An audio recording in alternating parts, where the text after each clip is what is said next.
यह ज्ञान समस्त कार्यों का शुद्धतम रूप है।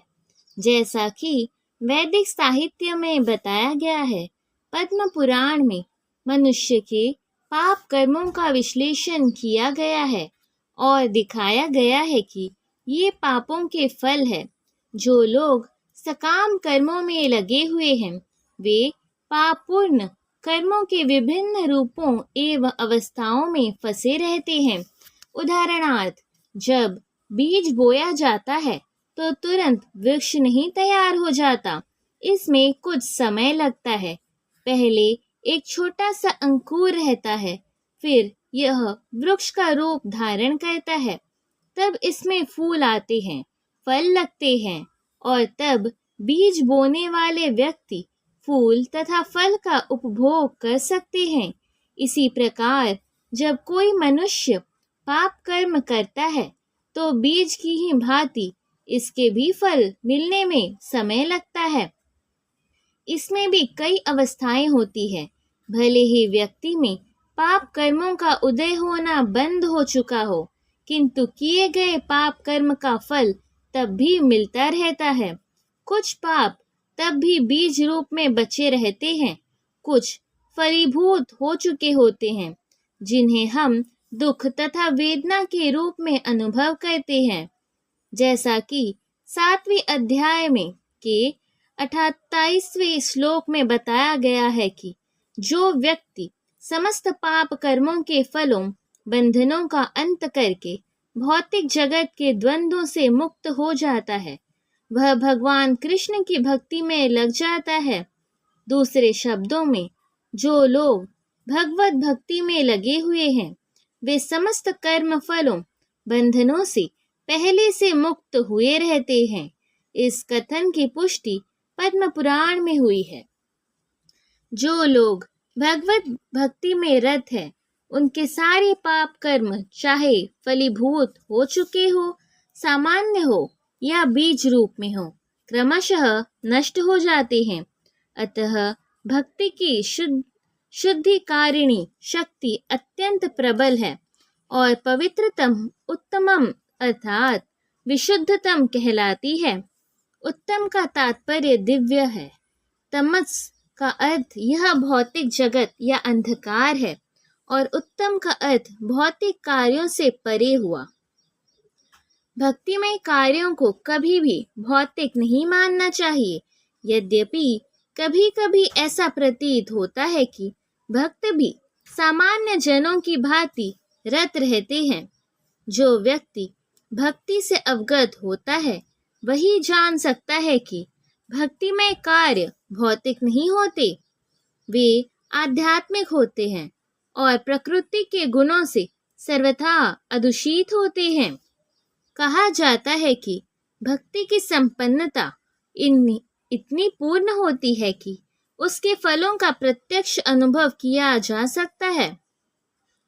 हमने अनुभव किया है कि जो व्यक्ति कृष्ण के पवित्र नाम हरे कृष्ण कृष्ण कृष्ण हरे हरे, हरे राम राम राम हरे हरे का कीर्तन करता है, उसे जप करते समय कुछ दिव्य आनंद का अनुभव होता है और वह तुरंत ही समस्त भौतिक कल्मश से शुद्ध हो जाता है। ऐसा सचमुच दिखाई पड़ता है। यही नहीं, यदि कोई श्रवण करने में ही नहीं अपितु भक्ति कार्यों में संदेश को प्रचारित करने में भी लगा रहता है या कृष्ण भावनामृत के प्रचार कार्यों में सहायता करता है, तो उसे क्रमशः आध्यात्मिक उन्नति का अनुभव होता रहता है। आध्यात्मिक जीवन की यह प्रगति किसी पूर्व शिक्षा या योग्यता पर निर्भर नहीं करती। यह विधि स्वयं इतनी शुद्ध है कि इसमें लगे रहने से मनुष्य शुद्ध बन जाता है। वेदांत सूत्र में भी इसका वर्णन इस रूप में हुआ है, जिसका अर्थ है कि भक्ति इतनी समर्थ है कि भक्ति कार्यों में रत होने मात्र से बिना किसी संदेह के प्रकाश प्राप्त हो जाता है। इसका उदाहरण नारद जी के पूर्व जन्म में देखा जा सकता है। जो पहले दासी के पुत्र थे, वे न तो शिक्षित थे न ही राजकुल में उत्पन्न हुए थे, किंतु जब उनकी माता भक्तों की सेवा करती रहती थी, नारद भी सेवा करते थे और कभी कभी माता की अनुपस्थिति में भक्तों की सेवा स्वयं करते रहते थे। नारद स्वयं कहते थे, श्रीमद् भागवत में इस श्लोक में नारद जी अपने शिष्य व्यासदेव से अपने पूर्व जन्म का वर्णन करते हैं। वे कहते हैं कि पूर्व जन्म में बाल्यकाल में वे चातुर्मास में शुद्ध भक्तों भागवतों की सेवा किया करते थे, जिससे उन्हें उनकी संगति प्राप्त हुई।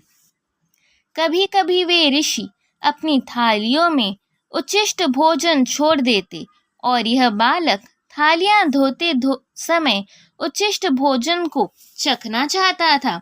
अतः उसने उन ऋषियों से अनुमति मांगी और जब उन्होंने अनुमति दे दी तो बालक नारद उस उच्छिष्ट भोजन को खाता था। फलस्वरूप वह अपने समस्त पाप कर्मों से मुक्त हो गया। ज्यों ज्यों वह उच्छिष्ट खाता रहा, त्यों त्यों वह ऋषियों के समान शुद्ध हृदय बनता गया। क्योंकि वे महाभागवत भगवान की भक्ति का आस्वाद श्रवण तथा कीर्तन द्वारा करते थे, अतः नारद ने भी क्रमशः वैसी रुचि विकसित कर ली।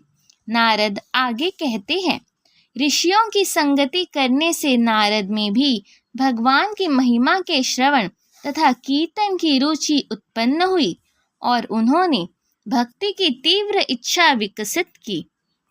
अतः जैसा कि वेदांत सूत्र में कहा गया है, जो भगवत भक्ति के कार्यों में केवल लगा रहता है, उसे स्वतः सारी अनुभूति हो जाती है और वह सब समझने लगता है।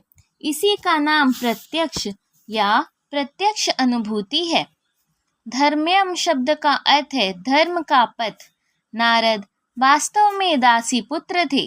उन्हें किसी पाठशाला में जाने का अवसर प्राप्त नहीं हुआ था। वे केवल माता के कार्यों में सहायता करते थे और सौभाग्यवश उनकी माता की भक्तों की सेवा का सुयोग प्राप्त हुआ था।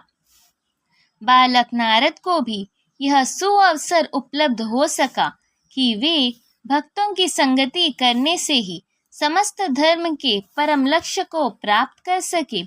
यह लक्ष्य है भक्ति, जैसा कि श्रीमद् भागवत में कहा गया है। सामान्यतः धार्मिक व्यक्ति यह नहीं जानते कि धर्म का परम लक्ष्य भक्ति की प्राप्ति है, जैसा कि हम पहले ही 8वें अध्याय में अंतिम श्लोक की व्याख्या करते हुए कह चुके हैं।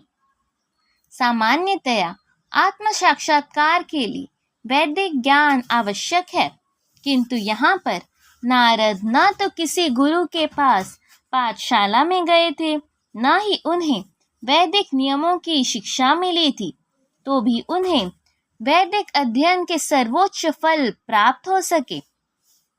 यह विधि इतनी सशक्त है कि धार्मिक कृत्य किए बिना ही मनुष्य सिद्धि पद को प्राप्त होता है। यह कैसे संभव होता है, इसकी भी पुष्टि वैदिक साहित्य में मिलती है। महान आचार्यों के संसर्ग में रहकर मनुष्य आत्म साक्षात्कार के लिए आवश्यक समस्त ज्ञान से अवगत हो जाता है, भले ही वह अशिक्षित हो या उसने वेदों का अध्ययन न किया हो।